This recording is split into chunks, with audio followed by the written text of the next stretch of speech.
So we got a mixtape with discussion, from ManeMane, 4GC, and Fat Trel. Now I'm not gonna lie, I've been looking at them on social media for a minute. Like for some reason, these two then became like the coolest of friends for some reason. Of course he's down with ManeMane down with Sosa now. And Fat Trel is affiliated with them as well. But Instagram, YouTube videos. I've been seeing mainly Fat Trel and ManeMane together for a while, and I was like, these niggas must got some music in the works.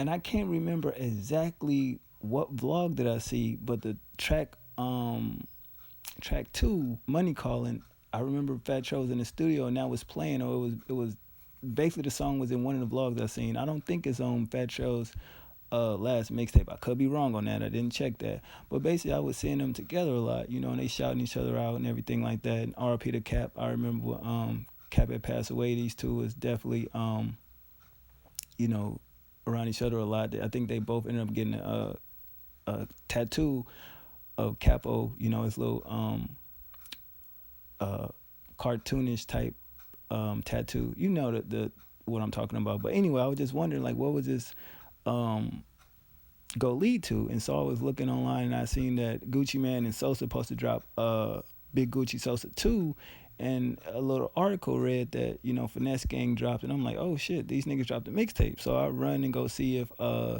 this actually true. I'll go to Spinnerella, shout out to them, and yeah, it dropped this year. And I'm like, oh, okay, it's new. So and I'm like, well, let me see if any of these songs I've heard before, or is it on any of these mixtapes. And I was like, no, it seems to be new music.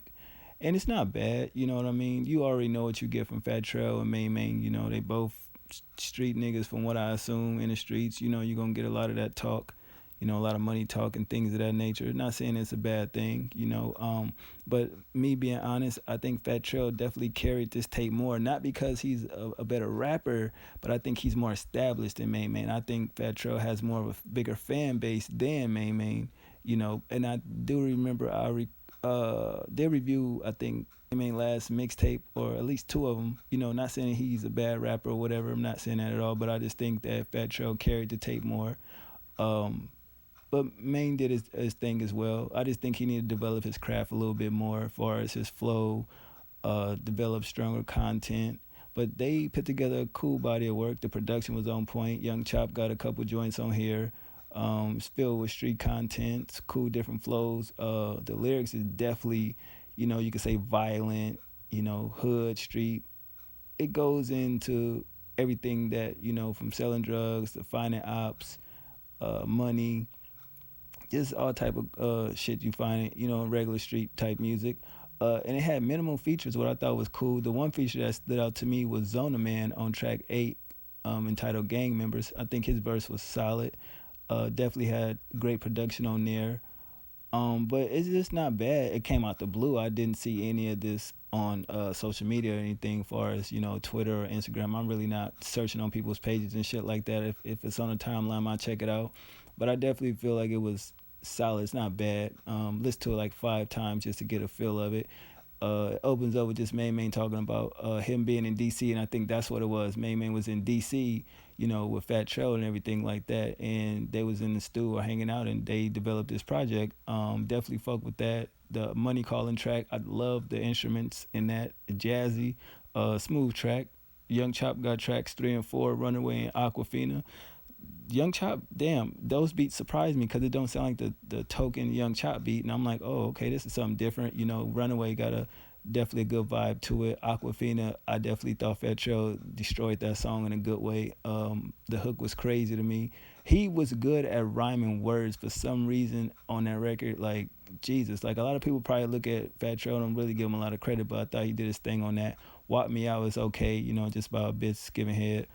Capping Hard, track 6, shit go hard as fuck.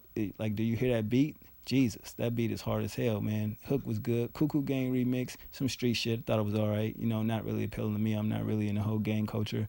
Then it gets to track 8, which is Gang Members featuring Zona Man. I think that verse, he just, wow, like he should have just held that song for himself, or they should just let him have that by himself, because that he definitely did what he did to that beat, and that beat was crazy. You know what I mean? All time, featuring King 100 James. Track 9 is alright, and the last track, Hop Out, Fat Trel totally delivered on that song. That should have been a solo track. But overall, it was a fair tape. You know what I mean? 7 of the joints cool. Give it a 7 out of 10, not bad. It's just the production on this joint was crazy.